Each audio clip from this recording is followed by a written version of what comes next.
in 名古屋港にようこそ。平野ゆかりです。まずクリスマスの私の思い出を少し。私の娘は小さい頃、クリスマスの夜、プレゼントを入れるための大きな靴下を枕元に置いて寝ていました。自分で作った1メートルほどの大きな靴下です。そしてサンタさんとトナカイさんに牛乳とビスケットを用意してから寝るんです。朝になると靴下にはプレゼント、そして牛乳とビスケットはなくなっていました。娘は「わー、サンタさんが来た!」って大喜び。その姿が可愛くてとっても幸せな気持ちになりました。そんなクリスマスのことを思い出しています。さて、今夜のお話は、まだ人々が魔法や妖精の存在を信じていた遠い昔のお話。心優しい少女と人形の物語。ホフマン作くるみ割り人形、磯貝花火劇場版をお楽しみください。Christmas is here again!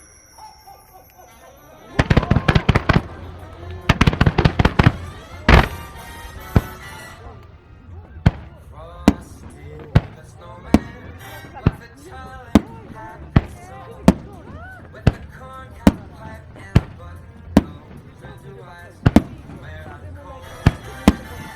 Frosty the snowman has a fairy tale it says. He was made of snow, but the children all came alive one day. There must have been some magic in that old top hat they found. For when they placed it on his head, he began to dance around. Oh, Frosty the snowman was alive as he could be. And the children said he could laugh and play just the same as you and me. There must have been some magic in that old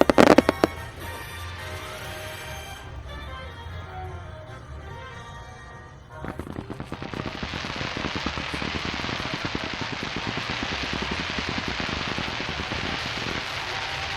When they placed it on his head, he began to dance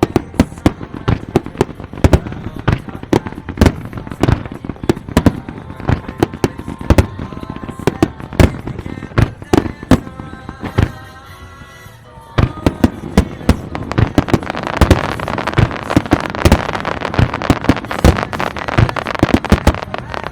Frosty the snowman was alive as he could be.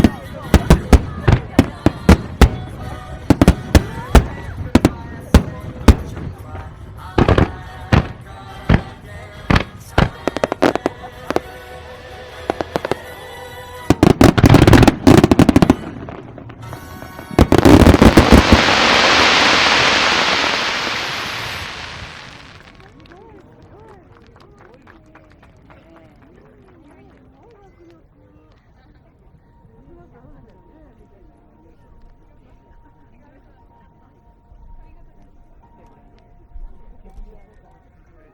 could laugh and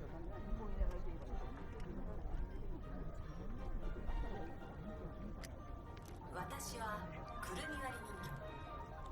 木でできた人形です。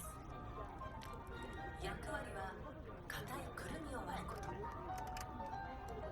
大きく開く顎でくるみを挟み、頑丈な歯で殻を割ります。そんな私の秘密は、かつて私は人間でした。魔法使いのネズミに呪いをかけられ、人形にされてしまったのです。時の流れから取り残され、くるみを割る道具となっていました。しかし、心優しい少女との出会いによって止まっていた運命の歯車が再び動き出したのです。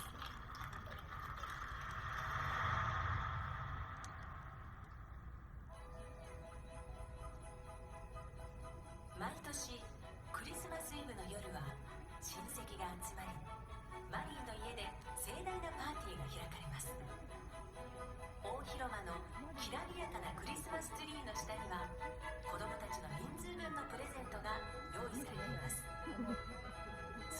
は子供たちの期待と歓喜に満ちた空気が広がります。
さあ、クリスマスパーティーの始まりです。今か今かとドアの外で待っている子供たちにマリーの母が声をかけます。今年は一番最初にマリーにプレゼントを選ばせてあげてくれないかしら。体が弱く、外で遊ぶことも走ることもできないマリー。それを聞いたマリーは、お母さん、いつも通りでいいの。最初に選んでも最後になっても私のところに来てくれたものを大切にすると決めているの。マリーが微笑むのを見て子供たちは我先に駆け出します。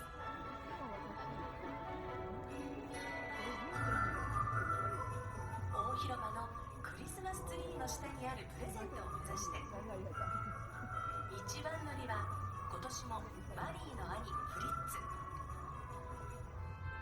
たくさんの兵隊人形のセットを選んで上機嫌です。次々に子供たちがプレゼントを手にし大喜びしています。そんな中、誰かの声が聞こえます。なんて醜い顔をした不格好な人形なんだ。残った一つを手に取るのはいつもマリー。最後に残っていたのが、そう、醜いと言われたくるみ割り人形でした。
小さなくるみをくるみ割り人形の口にはめ、ゆっくりと優しく殻を割っていきます。まるで人形が生きているかのように話しかけながら、そこに兵隊遊びに飽きたフリッツがやってきて、変な顔の人形だなぁと言いながら人形を奪い取ると、大きなくるみを無理やり口に押し込み乱暴に割ろうとします。バキッ。人形の歯が何本か折れ、顎が外れてしまいました。なんだ、すぐに壊れちゃって使えない人形だな。フリッツは人形を放り出すと戻っていきました。守ってあげられなくって痛い思いをさせてごめんなさい。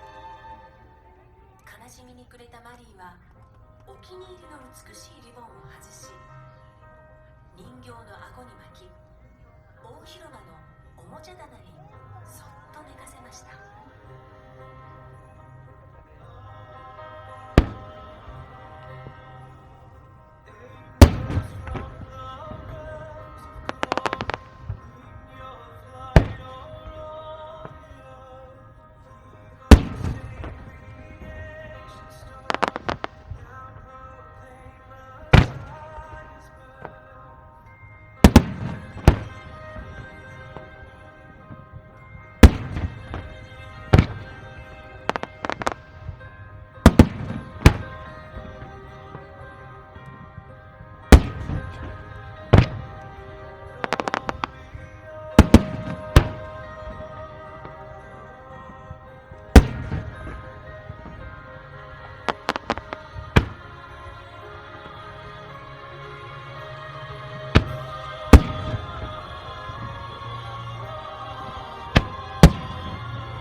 静まり返った真夜中、くるみ割り人形の身を案じ、マリーが大広間に戻ってきました。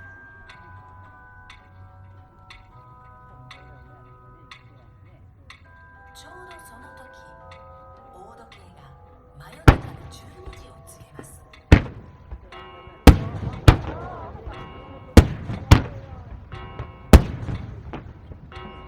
その瞬間、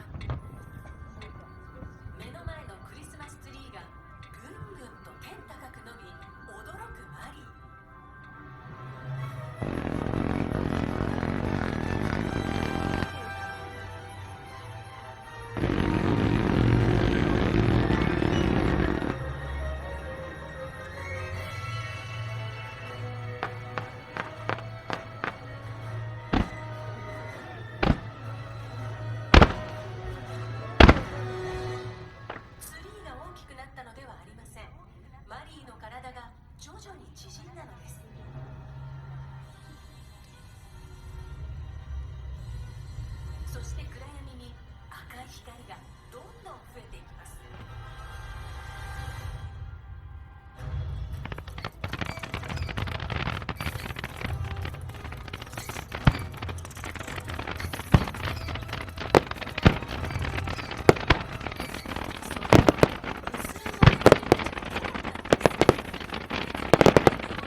の時マリーが勇敢にも履いていたスリッパをネズミの王に投げつけます。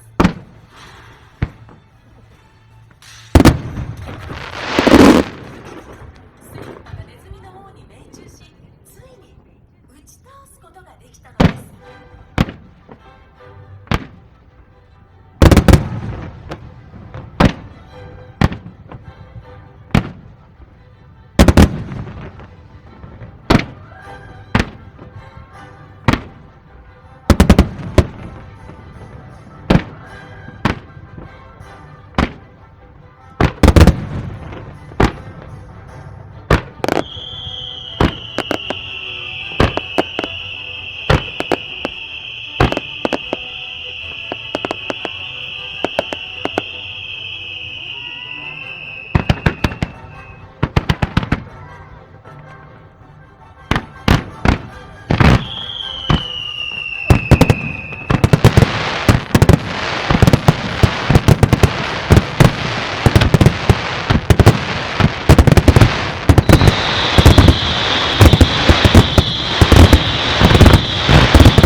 迷いました。くるみ割り人形にかけられた呪いの一部が解けます。かつて魔法使いのネズミの逆恨みで人形に姿を変えられてしまった呪いが解け始めたのです。夢と妖精の世界では人間に戻ることができるようになりました。驚くことにくるみ割り人形は王子だったのです。マリーへの感謝を示すため、彼女の夢の中へ王子の姿で現れ、妖精の国へと誘います。マリーは王子の姿に驚きましたが、元はくるみ割り人形だと告げられると、すぐに何かを悟ったようでした。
Waiting on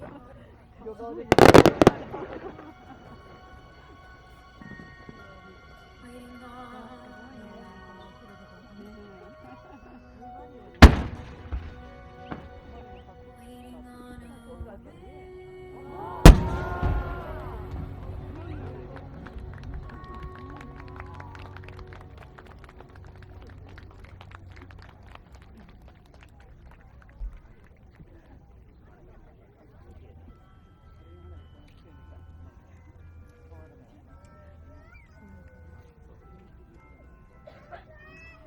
王子の姿に戻ったくるみ割り人形とマリーが足を踏み入れた妖精の世界は幻想的でした。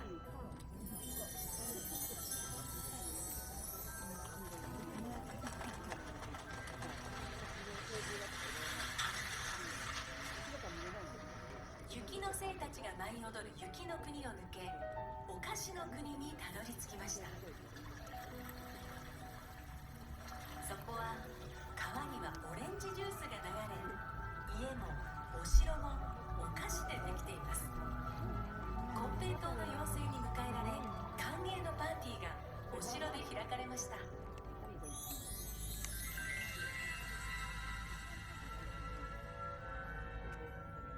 チョコレートやコーヒーやキャンディーの妖精が素敵な踊りを披露します。色とりどりの花の妖精たちが花のワルツを美しく踊る姿はまるで万華鏡のようです。マリーも王子に誘われ、みんなと一緒に楽しく踊りました。体が弱い私が外に出かけてみんなと踊ることができるなんて、なんて幸せなことでしょう。マリーは喜び、妖精の国に連れてきてくれたくるみ割り人形に感謝の気持ちでいっぱいになりました。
の朝、マリーは目を覚ますと慌てて大広間へと向かいました。そこにはリボンを顎に巻いたままのくるみ割り人形がいました。昨夜の出来事を家族に話しますが、誰も信じてはくれません。ああ、夢だったのね。夢の中では寒い外を歩き回り踊ることだってできたわ。くるみ割り人形さん、とても素敵なクリスマスプレゼントをありがとう。それからもずっとマリーはくるみ割り人形を大切にしました。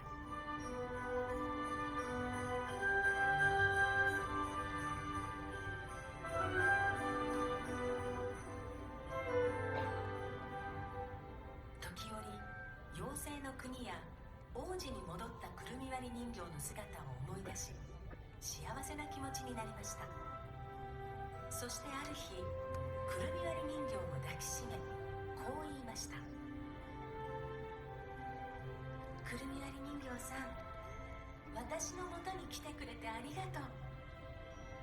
たとえみんなが不格好な人形だと言っても、あなたが素敵な王子様でなくても、私はあなたが本当に大好きでとても大切なの。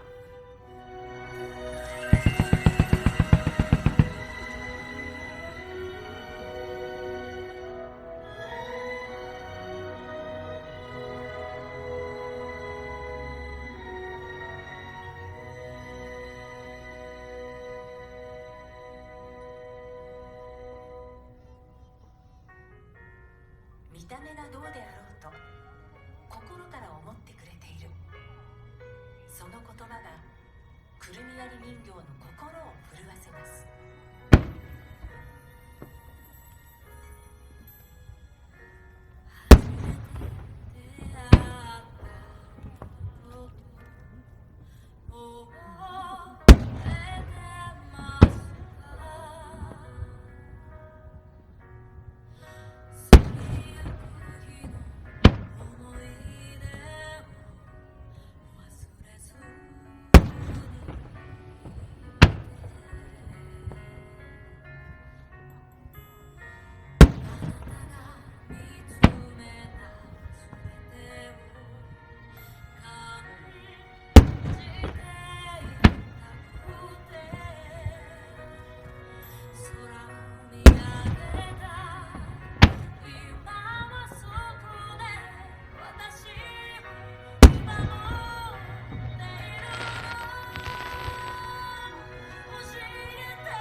呪いを解く最後の鍵、それは不格好な人形の姿であっても心から慈しみ愛し大切にしてくれる人が現れることだったのです。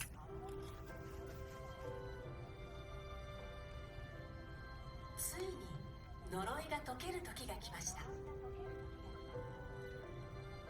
人形として過ごした長い月日の中でマリーと出会い共に過ごした時間、それは全てを諦めかけていた孤独だった心を救ってくれたのです。マリーは人形であっても無条件の愛を与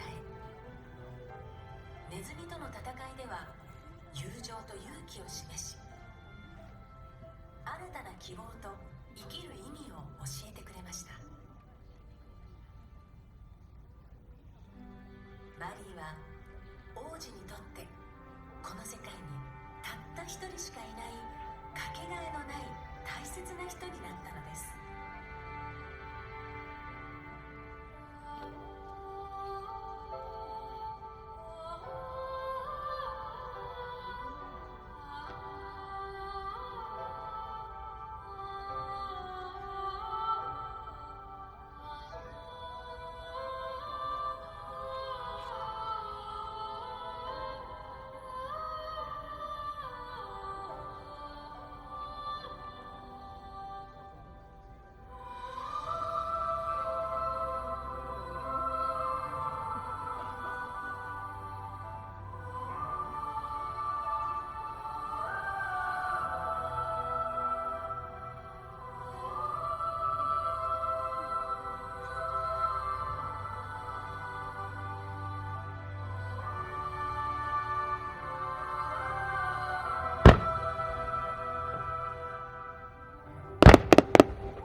今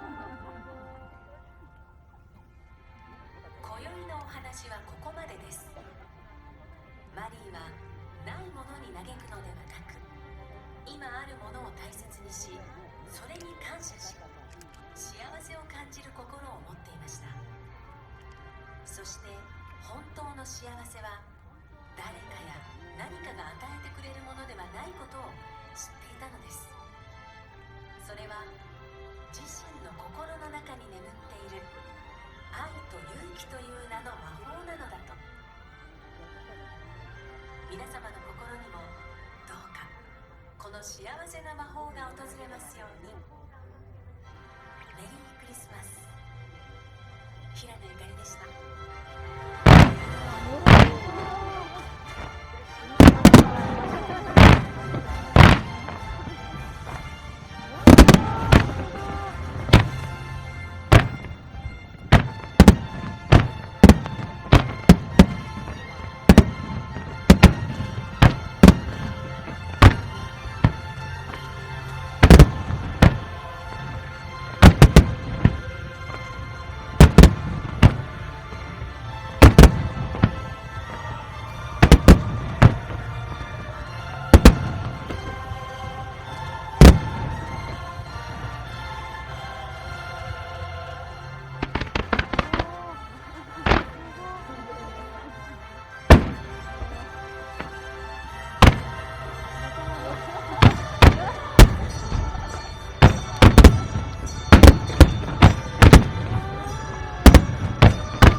まだ